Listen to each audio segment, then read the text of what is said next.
दोस्तों, क्या आप जानते हैं कि जिस परमेश्वर की हम आराधना और स्तुति करते हैं, वो परमेश्वर कई गुणों से भरा हुआ है, जिसे हम एट्रीब्यूट्स ऑफ गॉड कहते हैं। और उसमें एक अद्भुत गुण है परमेश्वर का, प्रेम करना। परमेश्वर प्रेम करता है, लेकिन उसके साथ कुछ बातें हैं जिनसे परमेश्वर घृणा भी करता है, क्योंकि वो पाप हैं। ये कौन सी बातें हैं जिनसे परमेश्वर घृणा करता है? आपको जानना आवश्यक है, ताकि आप इनसे बचे रहें, अपने आप को इन पापों से दूर रखें। क्या आप जानना चाहते हैं? तो मेरे साथ इस अध्ययन में शामिल हो जाइए।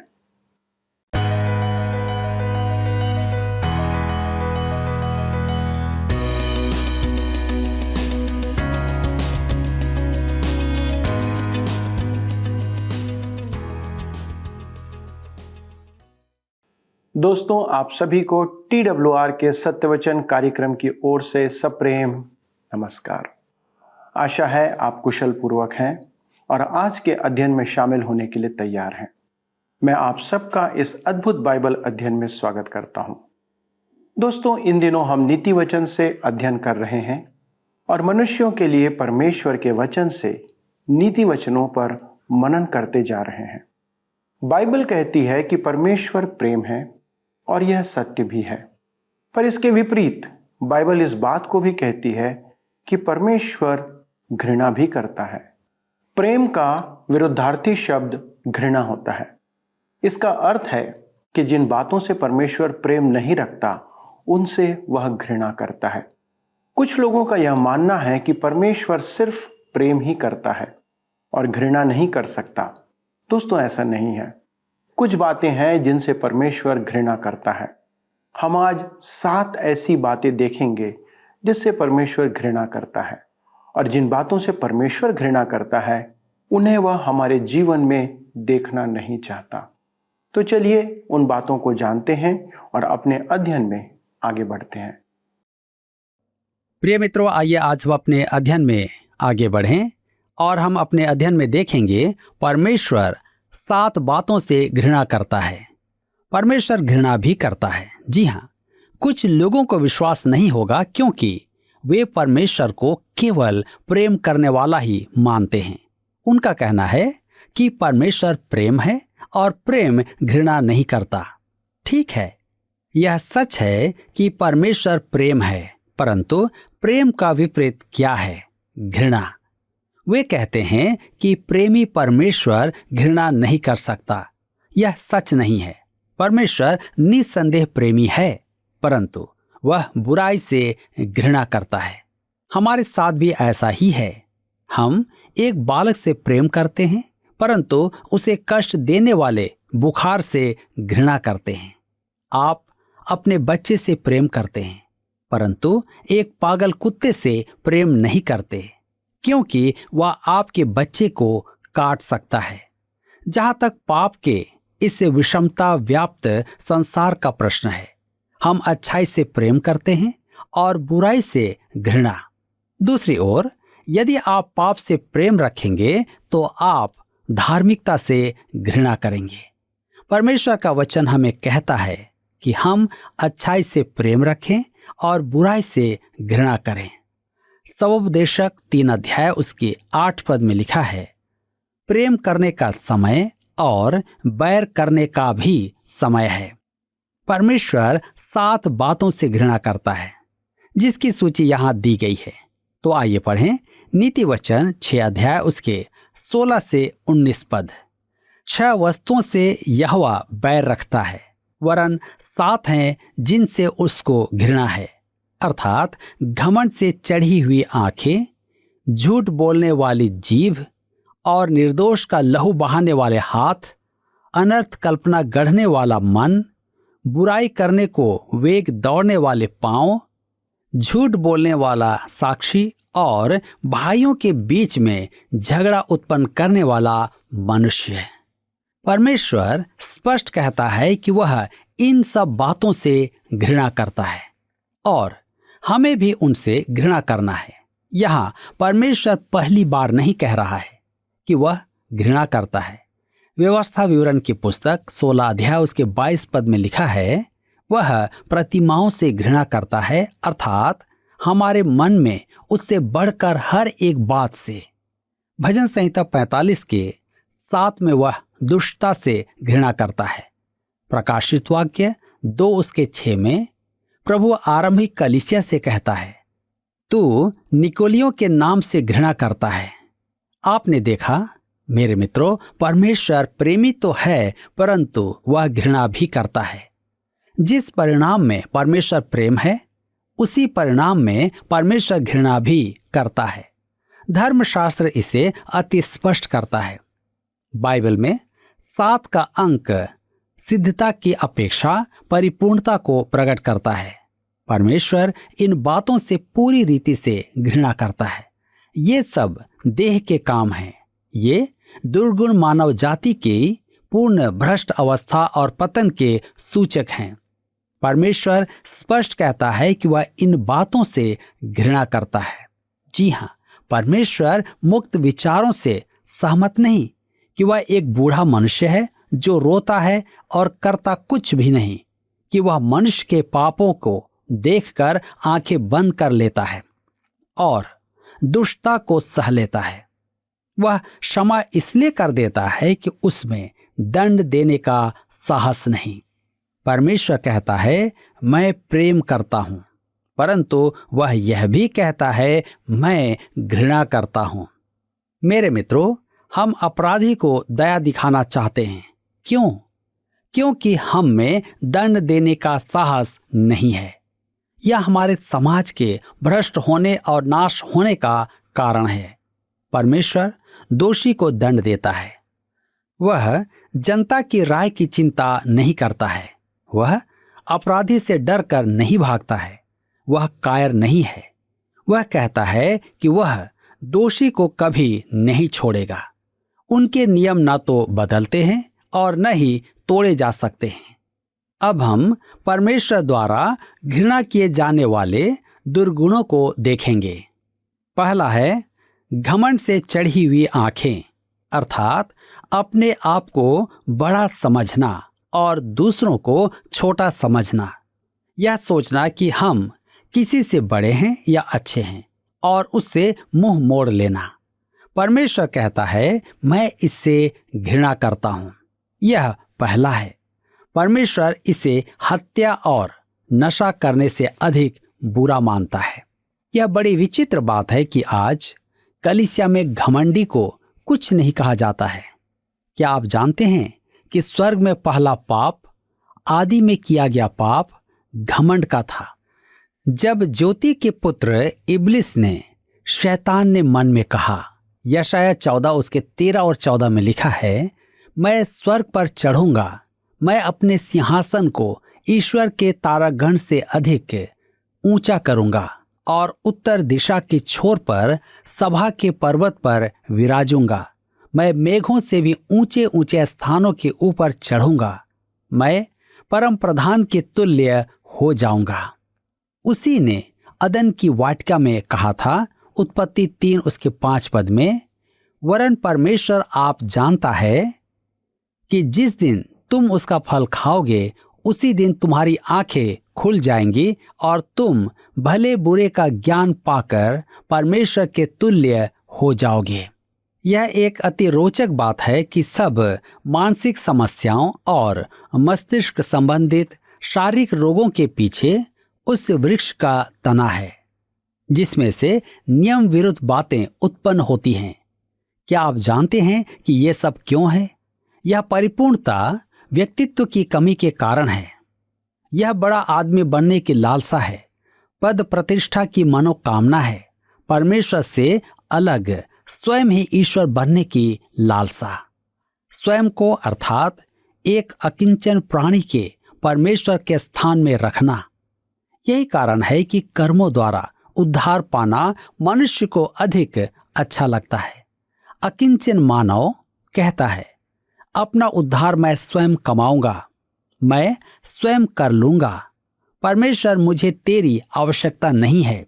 मुझे आवश्यकता नहीं कि तेरा पुत्र मेरे लिए मरे। तेरी उपस्थिति में जब मैं आऊं तो तू मुझे जगह देना कि मैं तेरे बराबर बैठूं, क्योंकि मैं तेरे बराबर अच्छा हूं। मेरे मित्रों, कर्मों द्वारा उद्धार मानसिक रोगियों का विचार है। परमेश्वर घमंडी का विरोध करता है और दीन का मान रखता है। वह कहता है कि वह घमंडियों को नीचा करेगा। अय्यूब की पुस्तक 40 अध्याय उसके 12 पद में परमेश्वर कहता है, हर एक घमंडी को देखकर झुका दे और दुष्ट लोगों को जहां खड़े हों वहां से गिरा दे। मत्ती 5 अध्याय में पर्वतीय उपदेश में यीशु ने कहा, मत्ती 5 उसके 3 पद में, धन्य है वे जो मन के दीन हैं, क्योंकि परमेश्वर का राज्य उन्हीं का है। भजनकार भी यही कहता है, भजन संहिता 131 उसके 1 में, हे यहोवा, न तो मेरा मन गर्व से और न मेरी दृष्टि घमंड से भरी है, और जो बातें बड़ी और मेरे लिए अधिक कठिन है उनसे मैं काम नहीं रखता। अतः आवश्यक है कि हम दीनता का स्थान लें और कहें, हे प्रभु, मैं दुर्बल हूं, मैं असमर्थ हूं, मुझे तेरी आवश्यकता है। एक दिन मैंने युवाओं की सभा में एक लंबे चौड़े लड़के को देखा। वह चाहता था कि उसके साथी उसे आदर दें। अतः उसने आते ही चारों ओर देखा और अपने साथियों को गालियां देना आरंभ कर दी। मैंने सोचा, बेचारा अकिंचन प्राणी, कैसा अभागा बच्चा है, अपने साथियों में अपना स्थान बनाने का प्रयास कर रहा है। वह परमेश्वर से सच क्यों नहीं कह देता? एक मानसिक रोगी ऐसी अनर्थ की बातें करता है। यदि वह भजनकार के समान कहता तो कितना अच्छा होता। हे यहोवा, न तो मेरा मन गर्व से और न मेरी दृष्टि घमंड से भरी है। मुझ में धार्मिकता नहीं है। मैं वह दावा करना नहीं चाहता जो सच्चा ना हो। परमेश्वर के पास उद्धार के लिए आकर आप संपूर्ण व्यक्तित्व पाते हैं। सुनिए, परमेश्वर यशायाह की पुस्तक 66 अध्याय उसके 2 पद में क्या कहता है। यहोवा की यह वाणी है, ये सब वस्तुएं मेरे ही हाथ की बनाई हुई हैं, सो ये सब मेरी ही हैं, परंतु मैं उसी की ओर दृष्टि करूंगा जो दीन और खेदित मन का हो और मेरा वचन सुनकर थरथराता हो। मेरे प्रियो, यदि आप इस दशा में परमेश्वर के पास आना चाहते हैं तो वह आपको स्वीकार करेगा। वह घमंडी से घृणा करता है। अब आइए देखें दूसरी बात, झूठ बोलने वाली जीभ। क्या आपने कभी ध्यान दिया है कि बाइबल में पियक्कड़पन की अपेक्षा झूठ बोलने के बारे में बहुत अधिक कहा गया है? झूठ बोलना हर एक भाषा में और हर जाति में है। आज जीभ का एक महान अभियान चल रहा है, झूठ बोलना। यह कैसी त्रासदी है। दाऊद कहता है भजन संहिता 116 उसके 11 में, मैंने उतावली से कहा कि सब मनुष्य झूठे हैं। हमारे अध्यापक कहा करते थे, दाऊद ने सबको झूठा कहा था। मैंने इस पर बहुत विचार किया और मैं उससे सहमत हूं। मैं भी दाऊद की बात मानता हूं। दाऊद ने अपनी प्रार्थना में अंगीकार किया। भजन संहिता 51 उसके 6 में, देख, तू हृदय की सच्चाई से प्रसन्न होता है और मेरे मन ही में ज्ञान सिखाएगा। परमेश्वर सत्य है। भजन संहिता 31 उसके 5 में लिखा है, मैं अपनी आत्मा को तेरे ही हाथ में सौंप देता हूं। हे यहोवा, हे सत्यवादी ईश्वर, तूने मुझे मोल लेकर मुक्त किया है। यह कैसी अद्भुत बात है। झूठी जीभ से कितना भिन्न है। तीसरी बात देखें, निर्दोष का लहू बहाने वाले हाथ। हत्यारा तो परमेश्वर और मनुष्य दोनों ही में घृणित है।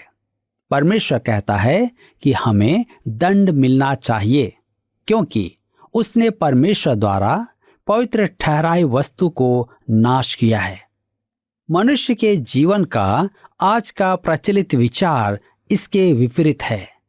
हत्या करने के बाद हत्यारे के जीवन को मूल्यवान समझकर छोड़ दिया जाता है। परमेश्वर कहता है कि मनुष्य का जीवन अनमोल है और जो हत्या करे उसे अपना जीवन देकर उसकी क्षतिपूर्ति करनी होगी।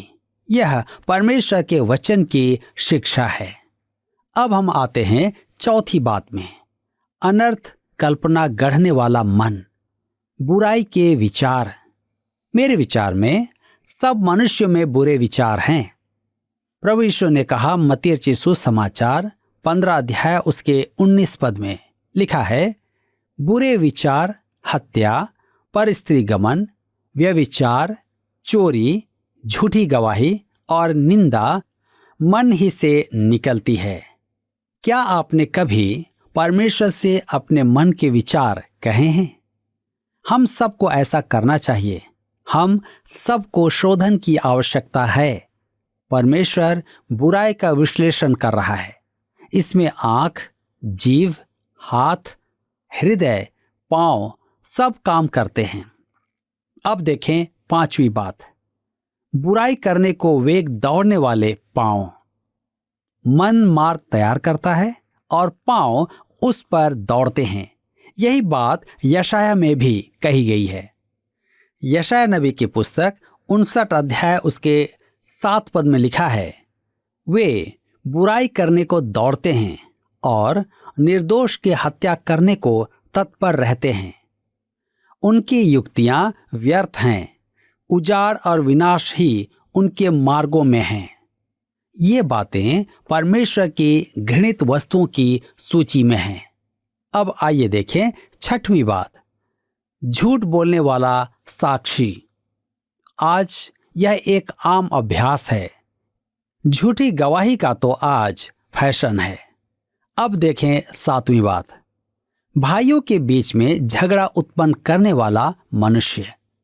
हमारे प्रभु के पर्वतीय उपदेश में इसका सकारात्मक पक्ष दिया गया है। मत्ती रचित सुसमाचार 5 अध्याय उसके 9 पद में लिखा है, धन्य है वे जो मेल करवाने वाले हैं, क्योंकि वे परमेश्वर के पुत्र कहलाएंगे। मेरे मित्रों, आज कलह का बीज बोने वालों की कमी नहीं है।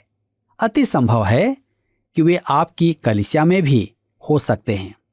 वह आपके घर पर भी हो सकता है। आपके स्थान पर बैठा हुआ भी हो सकता है। मेरे प्रियो, परिवार के सदस्यों में, मसीह में भाइयों के बीच, सहकर्मियों के बीच कलह करवाना परमेश्वर के लिए घृणित है। 7 पापों की सूची एक प्रकार का दर्पण है।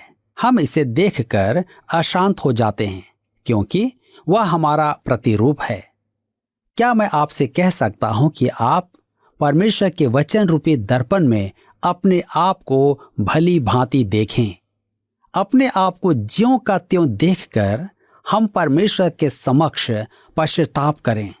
हम उसके साथ सत्यनिष्ठ हों और शोधन की याचना करें, पवित्र होने की याचना करें।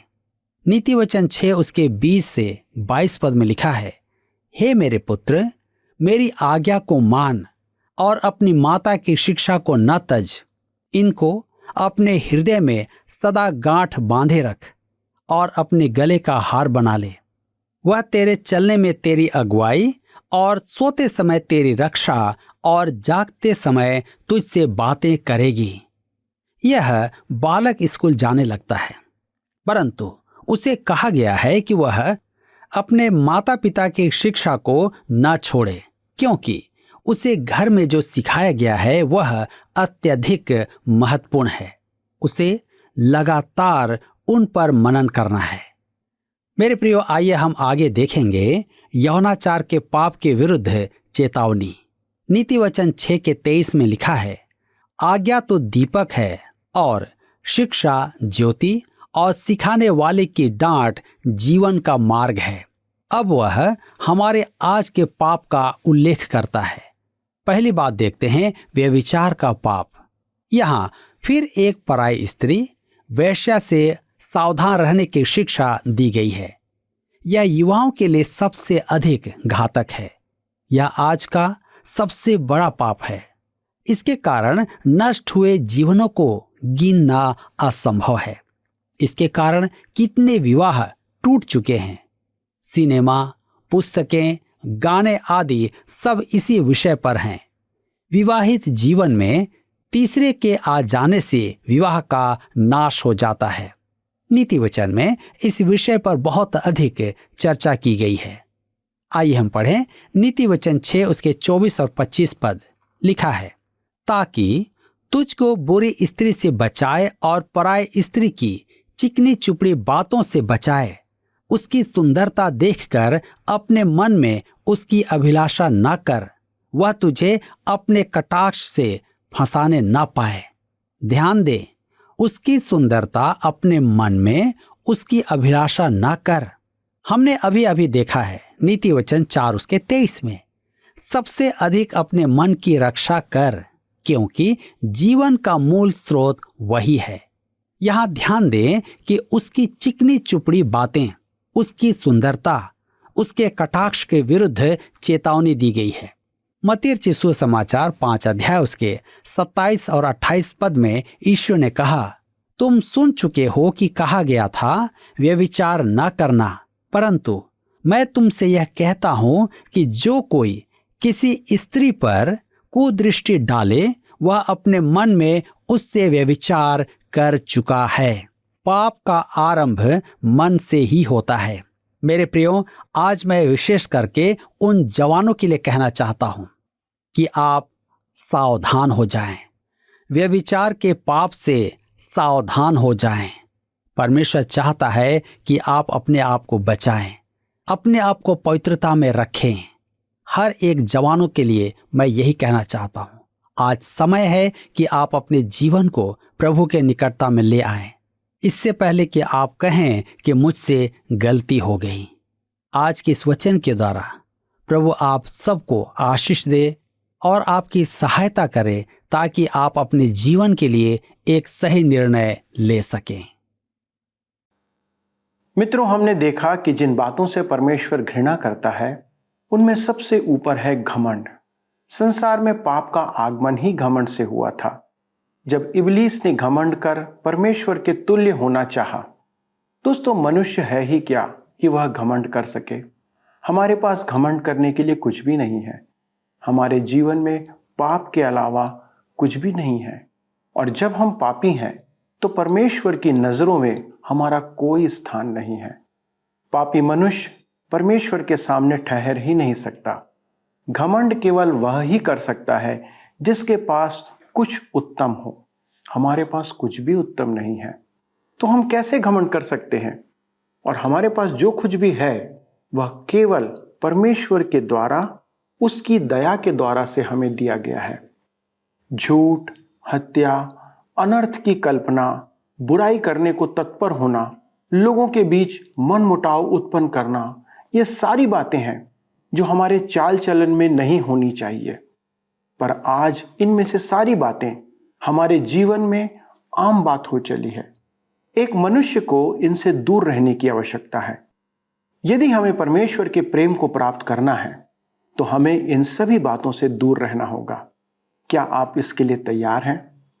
यदि हाँ, तो चलिए हम प्रार्थना करते हैं और इस प्रार्थना में परमेश्वर को समर्पण करते हैं कि हम एक ऐसा जीवन जिएंगे जो परमेश्वर के वचन के अनुसार, उसकी आज्ञा के अनुसार है।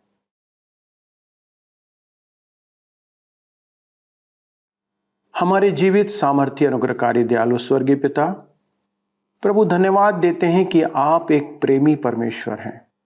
आप प्रेम से भरे हुए परमेश्वर हैं। आपका सर्वोच्च गुण प्रेम करना है। लेकिन इसके विपरीत प्रभु, आपके स्वभाव में पाप के लिए कोई स्थान नहीं है। और इस कारण प्रभु, आप उन पापों से घृणा करते हैं जो हमारे जीवन में पाया जाता है। प्रभु, आप नहीं चाहते कि मनुष्य के जीवन में पाप बना रहे। प्रभु, हम प्रार्थना करते हैं इन सब प्रकार के पापों से प्रभु हमारी सहायता करें कि हम दूर रहें। प्रभु, इस मानव जीवन में हमारे सामने अनेक परीक्षाएं आती हैं, अनेक प्रलोभन हमें इन पापों की ओर आकर्षित करते हैं और बहुधा हम इन पापों में पड़ जाते हैं। पिता, आज हमें आपके पवित्र आत्मा के सामर्थ्य की आवश्यकता है कि हम इन पापों से दूर रहें। हमारी प्रार्थना है हमारे सभी दर्शकों के लिए प्रभु, आप उनकी सहायता करें कि वे एक पवित्र जीवन जीने में समर्पित रहें। यदि उन्होंने ये निर्णय लिया है कि अपने जीवन के हर एक शब्दों में, कार्यों में, विचारों में पवित्रता बनाए रखेंगे, तो आप उनकी सहायता करें। हमारी विनती है पिता परमेश्वर, आपका अनुग्रह उनके साथ हो। हमारी प्रार्थना है विशेष तौर पे प्रभु हमारे सभी दर्शकों के लिए जिन्होंने चंगाई के संदर्भ में हमें पत्र भेजा है, हमें उन्होंने फ़ोन किया है कि वे विभिन्न प्रकार की बीमारियों से ग्रसित हैं। प्रभु, हम इस समय उन सबों के लिए प्रार्थना करते हैं, आपका अनुग्रह उन पर हो। अपनी चंगाकारी हाथ को बढ़ाएं और उनके लिए पिता अपनी चंगाई प्रदान करें कि वे प्रभु जी चंगाई प्राप्त करके आपको धन्यवाद दे सके।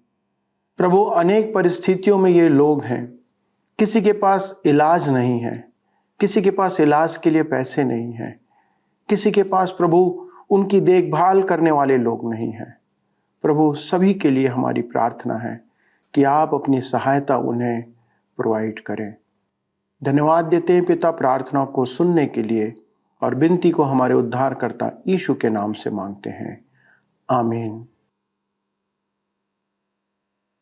दोस्तों, आज के अध्ययन के द्वारा आपने कौन सी बातों को सीखा और क्या निर्णय लिया? क्या आप वैसे ही जीवन जीना चाहते हैं? यदि आप हमसे इस बात को साझा करना चाहते हैं तो मेरा निवेदन है कि आप फ़ोन, SMS, व्हाट्सएप या पत्र के द्वारा हमसे संपर्क करें। अगले प्रसारण में इस अध्ययन को हम आगे बढ़ाएंगे। तब तक परमेश्वर के इन बातों पर चलते रहें। प्रभु आपको आशीष दे। पिछले प्रश्न का उत्तर है सी, परमेश्वर। विवाह की स्थापना परमेश्वर के द्वारा की गई है।